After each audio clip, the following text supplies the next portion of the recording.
CM Manohar Lal Faridabad दौरे पर रहेंगे। कष्ट निवारण समिति की मासिक बैठक में शामिल होंगे। इस दौरान 15 परिवारों पर सीएम की अध्यक्षता में सुनवाई होगी, जिसमें 13 नए परिवार और 2 पुराने परिवार शामिल हैं। वहीं इसके बाद सीएम अधिकारियों के साथ बैठक भी करेंगे, जिसमें विकास कार्यों को लेकर अधिकारियों को दिशा निर्देश जारी किए जाएंगे।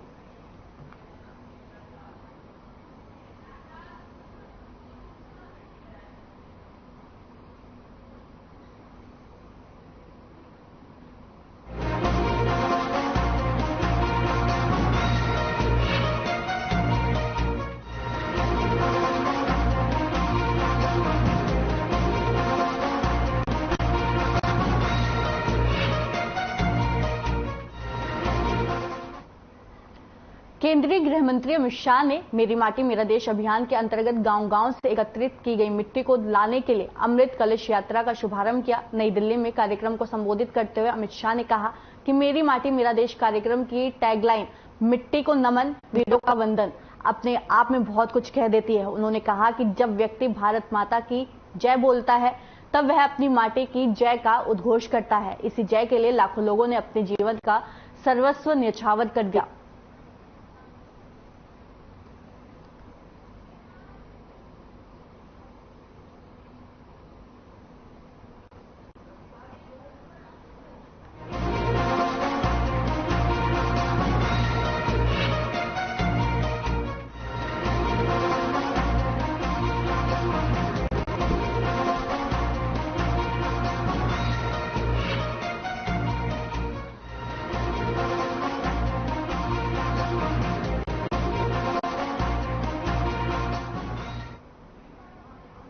आजादी के अमृत महोत्सव काल में उदय हरियाणा अभियान के तहत दानवीर कर्ण की नगरी करनाल से साइकिलथॉन रैली में हजारों युवाओं की भागीदारी से ड्रग फ्री हरियाणा का शानदार आगाज हुआ। मुख्यमंत्री मनोहर लाल ने साइकिलथॉन रैली को हरी झंडी दिखाकर रवाना किया। मध्य प्रदेश द्वारा साइकिल रैली में करीब 37,000 प्रतिभागियों के साथ रिकॉर्ड बनाया गया।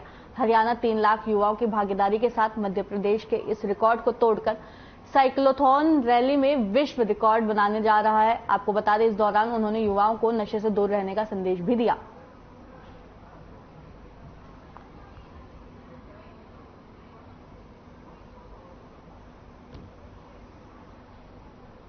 वर्षों पुराना प्रधानमंत्री श्री नरेंद्र मोदी जी का सपना, मुझे लगता है कि बहुत सार्थक ये बात उन्होंने कही कि 1 नेशन 1 इलेक्शन, और इस 1 नेशन 1 इलेक्शन की बात को आगे बढ़ा रहे हैं।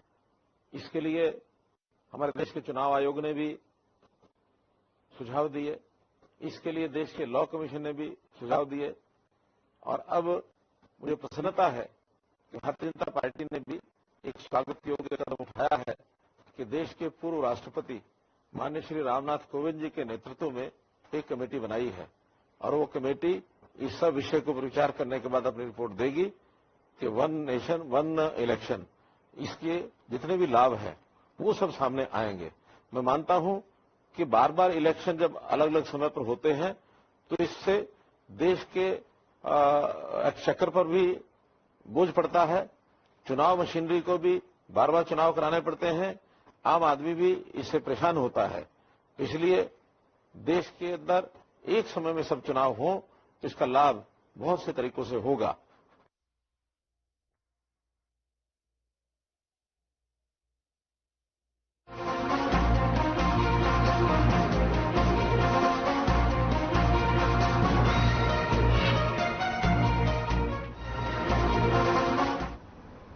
हरियाणा के उप मुख्यमंत्री दुष्यंत चौटाला ने गुरुग्राम में मेरा बिल मेरा अधिकार योजना का शुभारंभ किया। गुरुग्राम के सेक्टर 15 पार्ट 2 मार्केट में इस योजना की शुरुआत हुई। आपको बता दें कि जीएसटी करदाताओं को प्रोत्साहित करने के लिए हरियाणा के उप मुख्यमंत्री ने गुरुग्राम से मेरा बिल मेरा अधिकार योजना की शुरुआत की है।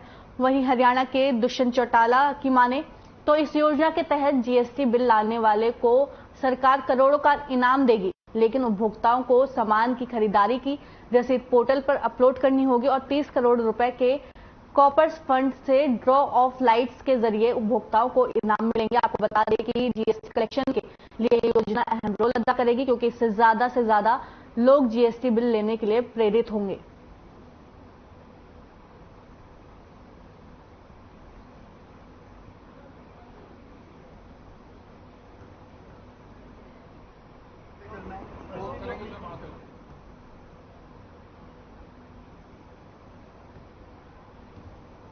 पूरी तौर पर देने का काम चलता है। वहीं आज से हर माह 10,000 और 1,00,000 इस क्षेत्र में तो प्रति माह और हर क्वार्टर में 1 करोड़ के ड्रॉ फ्लॉट्स के माध्यम से सरकार कंज्यूमर्स को भी रिवॉर्ड करने का काम करेगी। मुझे लगता है मेरा बिल मेरा अधिकार, जहां एक और पर तो अधिकार है कस्टमर का कि वो अपने अदा करे हुए पैसे की पूरी रसीद नहीं, बिल्कुल सरकार की, केंद्र सरकार की एक बहुत ही महत्वाकांक्षी परियोजना और आज ये लागू हुई है, मेरा बिल मेरा अधिकार। आम लोगों को एक तो जो नकली सामान मिलता था, मुझे लग रहा है उसमें फायदा मिलेगा। एक बिल लेने की आदत बनेगी, जो नंबर 2 में पेमेंट होती थी कैश, उससे छुटकारा मिलेगा। दूसरा, इसमें इनाम की भी है, जैसे कहते हैं कि हम करोड़पति बनने का शुभ अवसर, और वो भी सामान लेके हमने जितना पैसा दिया उसका सामान लिया और उसके बाद 200 रुपए का बिल हम जैसे पोर्टल पे लोड करेंगे 10 लाख रुपए से लेके करोड़ों रुपए तक का इनाम इसके अंदर दिया जा रहा है।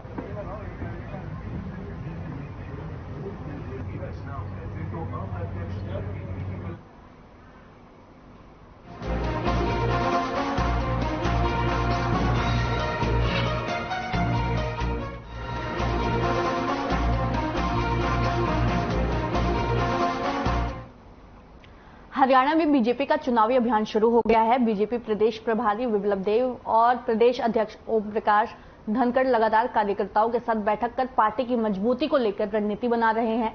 इसी कड़ी में दिल्ली में शाम 4 बजे हरियाणा भाजपा की छोटी टोली की बैठक हुई। ये बैठक पहले गुरुग्राम में होनी थी, लेकिन इसके बाद दिल्ली स्थित विप्लव देव के आवास पर की गई।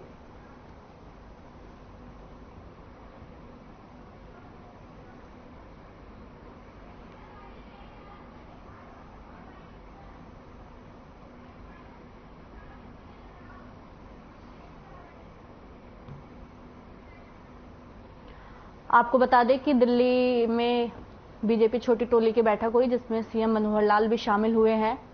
हरियाणा बीजेपी का चुनावी अभियान शुरू हो चुका है। इसी के साथ विप्लव देव के आवास पर छोटी टोली की बैठक हुई है।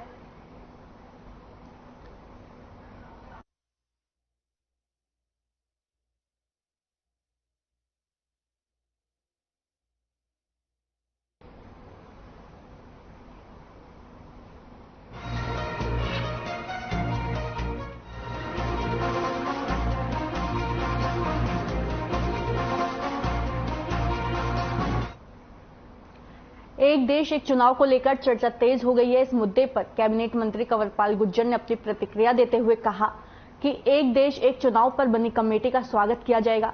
उन्होंने कहा कि एक ही समय पर पूरे देश में चुनाव होते हैं तो उससे कोई लाभ होंगे।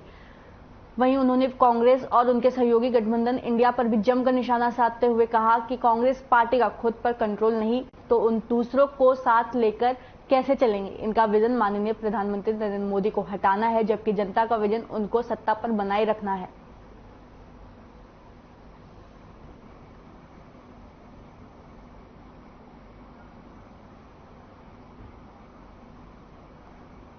देखिए, बहुत ही अच्छा प्रयास है और मैं समझता हूं कि देश में अगर ये सुधार होता तो मैं समझता हूं बहुत अच्छा रहेगा।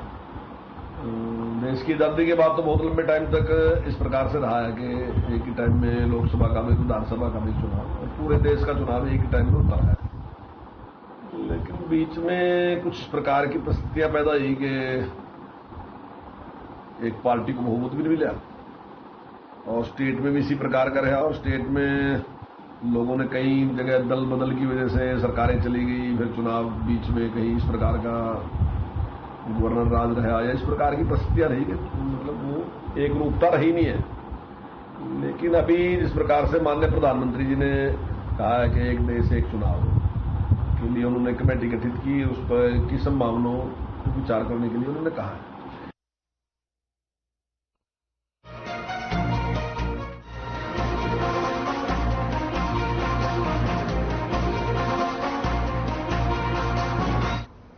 हरियाणा के पूर्व सीएम भूपेंद्र सिंह हुड्डा शुक्रवार को रेवाड़ी में पूर्व मंत्री कैप्टन अजय सिंह यादव के स्वर्गीय पिता और पूर्व विधायक राव अभय सिंह की 100वीं जयंती पर आयोजित कार्यक्रम में शामिल होने पहुंचे।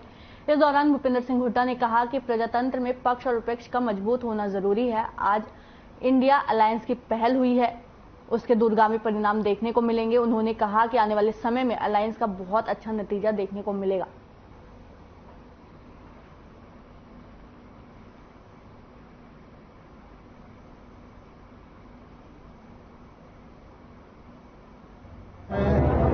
पक्ष और विपक्ष दोनों मजबूत होंगे तो प्रजातंत्र मजबूत रहेगा, लोगों की आवाज रहेगी। तो ये जो पहल है जो ली है वो बहुत अच्छा नतीजा आएगा उसका। और हरियाणा में कितनी पहल हो रही है? विपक्षी एकता उधर तो हो रही है, हरियाणा में विपक्षी एकता? हरियाणा में तो सीधा बीजेपी का और कांग्रेस का है और औरों की कोई वो है नहीं। विपक्षी एकता से अभिप्राय कांग्रेस के भीतर की एकता की बात एक है कांग्रेस के भीतर। सर, हर पार्टी के जो नेता है अपने ही नेता को प्रमोट कर रहे हैं कि अगले मुख्यमंत्री ये होंगे। जैसे आप नीतीश कुमार की बात कर रहे हैं या ममता बनर्जी की बात, प्रधानमंत्री अगले उनकी पार्टी जो होंगे अपने अपने नेता को प्रमोट कर रहे हैं। सबका बयान ये आया है, प्रधानमंत्री पद का फैसला इलेक्शन के बाद करेंगे।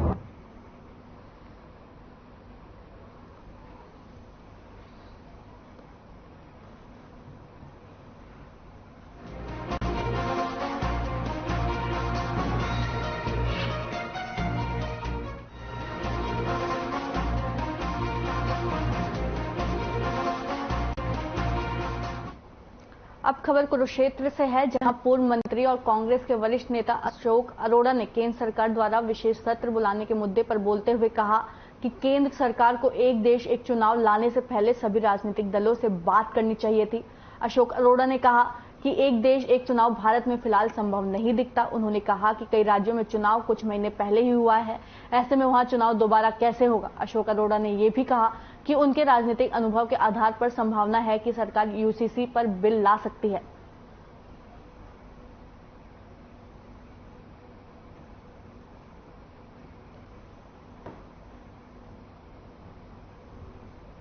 देखिए, जिस प्रकार सरकार ने विशेष सत्र बुलाया है, विशेष सत्र के अलग अलग ख्याल लगाए जा रहे हैं कि उसमें वन नेशन वन इलेक्शन भी हो सकता है, परंतु सरकारी तरफ से अभी तक इसकी कोई पुष्टि नहीं हुई है कि सरकार क्या करने जा रही है। वैसे तो सरकार को चाहिए था विशेष सत्र बुलाने से पहले विपक्ष को से तालमेल करते, विपक्ष से बात करते कि इस इशू पे हम विशेष सत्र बुलाना चाहते हैं, परंतु सरकार क्योंकि इंडिया गठबंधन जो बना है उससे घबराई हुई है। क्या पता क्या लेके आएगी, किस प्रकार का बिल लाते हैं, किस प्रकार का आता है। जब कोई आएगा उस पर चर्चा की जाएगी। आज तो सिर्फ एक लोगों के ख्याल है कि पार्लियामेंट के अंदर वन नेशनल वन बिल भी आ सकता है। कुछ लोग ये भी कहते हैं महिला आरक्षण आ सकता है, मेरे जैसे लोग ये भी मान सकते हैं कि यूसीसी आ सकता है। परंतु जब तक सरकार अपनी बात स्पष्ट नहीं करती उस पर कुछ नहीं। परंतु आज ये बात मैं जरूर कहूंगा कि सरकार घबराई हुई है, निश्चित रूप से बदलाव आएगा देश और प्रदेश के अंदर। वन नेशन वन इलेक्शन के फेवर में है Congress. One national one election का स्वरूप क्या होगा?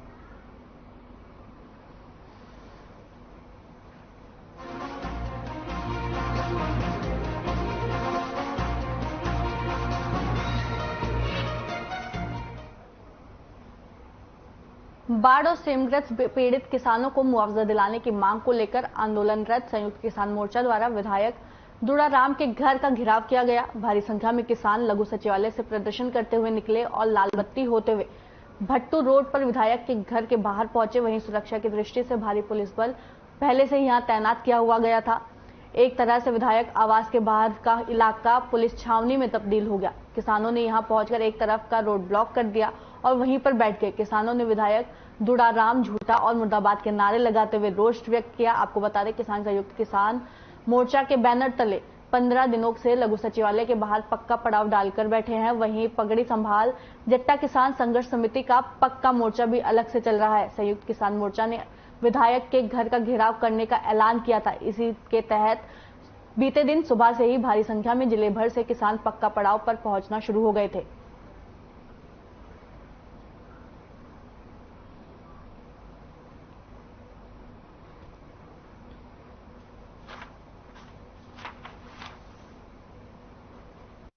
आज यहाँ फतेहाबाद जिले के किसानों के द्वारा जो फतेहाबाद जिले के अंदर गग्गर के द्वारा बाढ़ आ गई थी, लाखों एकड़ जमीन तबाह हो चुकी थी, इसके लिए लेकर के सरकार की तरफ से किसानों के बारे में एक शब्द भी नहीं बोला गया था। स्वयं विधायक ने वहाँ कहा था विधानसभा के अंदर की फतेहाबाद के अंदर कोई पानी नहीं चढ़ा हुआ।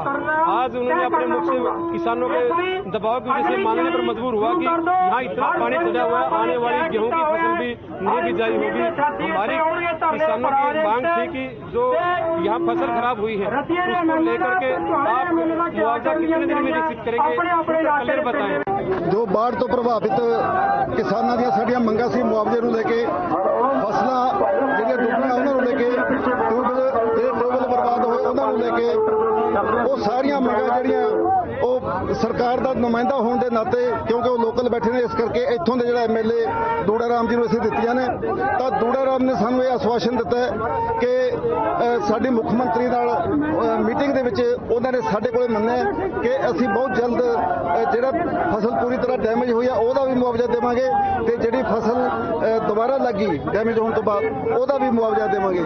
ਲੇਕਿਨ ਕਿਉਂਕਿ ਸਰਕਾਰ ਵੱਲੋਂ ਆਪਣੇ ਵੱਲੋਂ ਕੋਈ ਆਫੀਸ਼ੀਅਲ ਸਟੇਟਮੈਂਟ ਇਸ ਤਰ੍ਹਾਂ ਦੀ ਕੋਈ ਜਾਰੀ ਨਹੀਂ ਕੀਤੀ ਗਈ, ਇਸ ਕਰਕੇ ਇਸ ਗੱਲਬਾਤ ਤੋਂ ਬਾਅਦ ਹੁਣ ਸੰਯੁਕਤ ਮੋਰਚਾ ਦੀ ਜੋ ਕਮੇਟੀ ਹੈ ਉਹ ਬੈਠਦੀ ਹੈ, ਉਹ ਸਾਰੀ ਵਿਚਾਰ ਕਰਾਂਗੇ ਕਿ ਅੱਗੇ ਦੀ ਰਣਨੀਤੀ ਕੀ ਹੋਣੀ ਚਾਹੀਦੀ ਹੈ। किसानों ने ज्ञापन दिया है, प्रदेश के मुख्यमंत्री जी ने भी अनाउंसमेंट कर रखा है, मुख्यमंत्री जी ने भी किसानों को कहा कि सर्वे चल रहा है, जहां दोबारा बिजाई हुई है उनके बारे में मुख्यमंत्री जी ने कहा कि ये भी मुख्यमंत्री अनाउंसमेंट करने वाले हैं। दोबारा बिजाई उसके लिए भी जहां बिजाई नहीं हुई और एक उसके लिए भी प्रदेश के मुख्यमंत्री ने कहा कि सारी चीज लगे हुए हैं, सर्वे आपके सामने है, और जहां मकान गिरे मकानों का भी नुकसान, जो भी किसानों के नुकसान हुआ है इस बाढ़ के पानी से, चाहे सेंट के पानी से, प्रदेश के मुख्यमंत्री जी ने वैसे अनाउंसमेंट रखा है, पार्टी मीटिंग भी कहा, मैंने विधानसभा में बात कही है, सब विधायकों ने बात कही है, बहुत जल्दी सर्वे चल रहा है, तुरंत की बात है, बहुत जल्दी किसानों के खातों में जो जैसा भी नुकसान हुआ है दोबारा बिजाई है उसके हिसाब से दोबारा बिजाई वाला खातों में या नहीं हो रही उनके खातों में, जो मकान का नुकसान है उनके खातों में बहुत जल्दी जैसे सरकार देगी।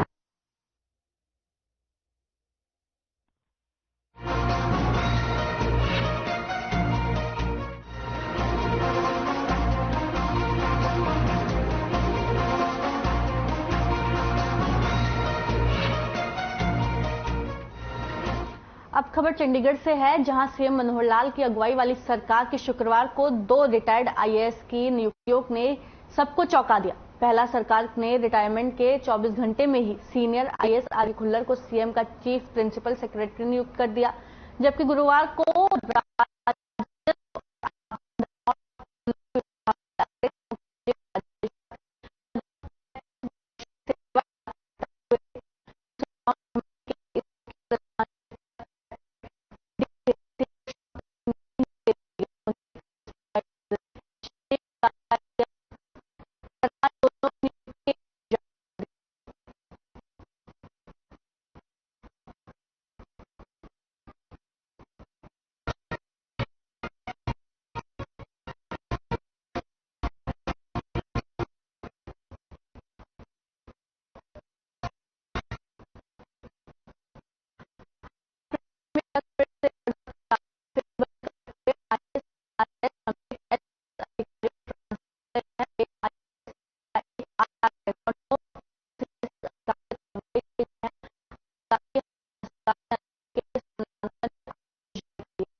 बताया जा रहा है कि अब्दुल गुरुग्राम में बकरियों से भारी गाड़ी लेकर जाया करता था। परिजनों ने बताया कि वो रात 9 बजे से 10 बजे के बीच बकरियों से भरी गाड़ी को लेकर गुरुग्राम गया था। मृतक का शव गुरुग्राम के सेक्टर 34 में मिला है। परिजनों का आरोप है कि अब्दुल रजाक की बजरंग दल के लोगों ने हत्या की है।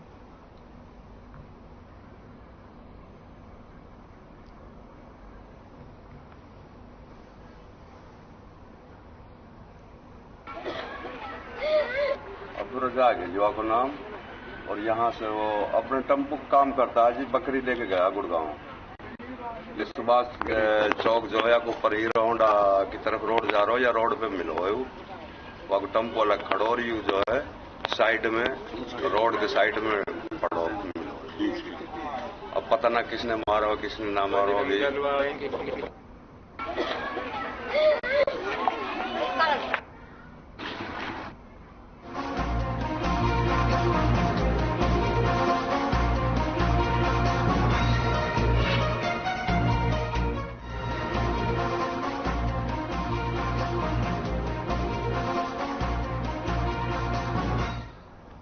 हरियाणा सरकार ने गरीब परिवारों के लिए बिल माफी योजना शुरू करने का फैसला लिया है। इस योजना के तहत वे सभी अंत्योदय परिवार पात्र होंगे जिनकी परिवार पहचान पत्र डाटा के अनुसार सत्यापित आय प्रतिवर्ष 1 लाख रुपए तक है। वहीं प्रार्थी को केवल पिछले 12 महीने की मूल राशि का ही भुगतान करना पड़ेगा, जो कि अधिकतम 3,600 रुपए होगी। वहीं कैथल बिजली बोर्ड के एसडीओ नितिन कैरो ने योजना के बारे में जानकारी देते हुए बताया कि ये स्कीम गरीब परिवारों के बिल माफ करने के लिए लागू की गई है।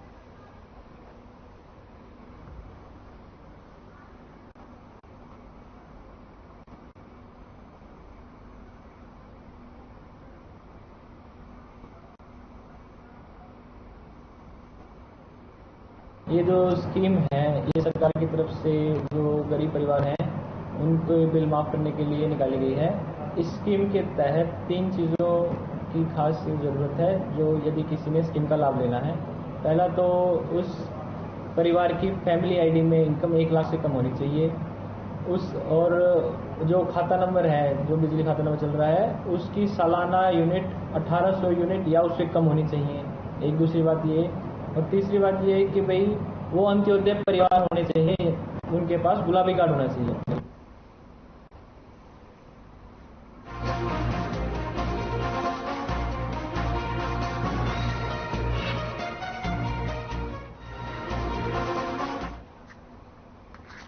बिजली समस्या से परेशान पौष इलाके में शुमार अंसल सुशांत सिटी के लोगों ने सांसद संजय भाटिया के आवास के बाहर धरना दिया। इस मामले पर पार्षद लोकेश नगरोने ने कहा कि शाम तक सभी पार्षदों को इकट्ठा करूंगा और हल नहीं निकला तो इस्तीफा दे दूंगा। वहीं अंचलवासियों ने कहा कि हमें पार्षदों का इस्तीफा नहीं चाहिए, हमें समस्या का हल चाहिए।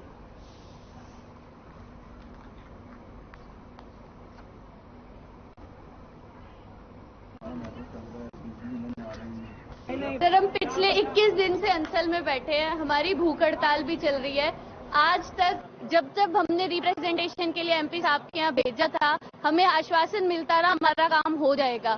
आज भी उसी आश्वासन के साथ वापस जा रहे हैं, लेकिन पूरी उम्मीद है कि रविवार तक अगर काम नहीं होता तो हम दोबारा यहाँ बैठेंगे और अब टेंट लगा के यहाँ पे बैठेंगे।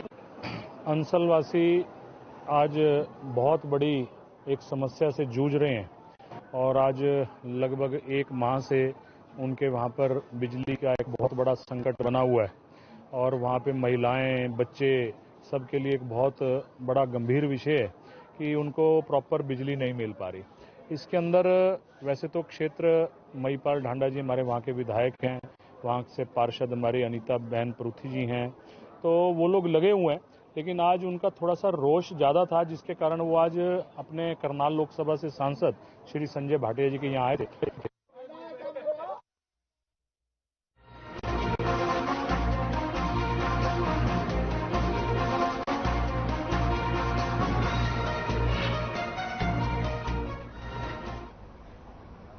अब खबर बहादुरगढ़ से है, जहां नकली जूता बनाने की कंपनी में पुलिस ने छापेमारी करते हुए भारी मात्रा में तैयार जूते और जूते बनाने का कच्चा माल बरामद किया है। पंजाब के मलेरकोटला की जूता कंपनी स्टार इंपैक्ट के ब्रांड सेगा और क्वीव नाम के नकली जूते बहादुरगढ़ के आधुनिक औद्योगिक क्षेत्र में स्थित फैक्ट्री में बनाए जा रहे थे। पुलिस ने स्टार इंपैक्ट जूता कंपनी के सेल्स एग्जीक्यूटिव के बयान के आधार पर मामला दर्ज कर आरोपी फैक्ट्री मालिक की गिरफ्तारी की जांच शुरू कर दी है।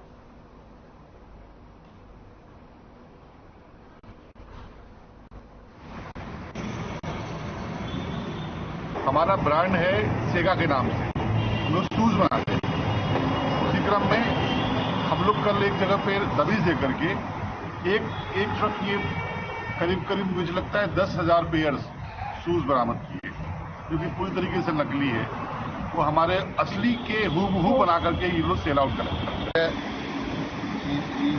ये लाख दली मैनेजर है स्टार सेगा कंपनी में, जो मलेरकोटला लुधियाना में है, पंजाब में। इनकी कंपनी कॉपी करके या 966 में डुप्लीकेट जूते बनाकर बेच रही थी, जो कल रेड करी गई। उसमें 80-90 कार्टून पकड़े गए। क्या कार्रवाई की जा रही है? मुकदमा दर्ज कर दिया, तफ्तीश जारी है। कोई अभी तक गिरफ्तारी नहीं हुई। कितने कार्टून बरामद किए गए? 90 के आसपास।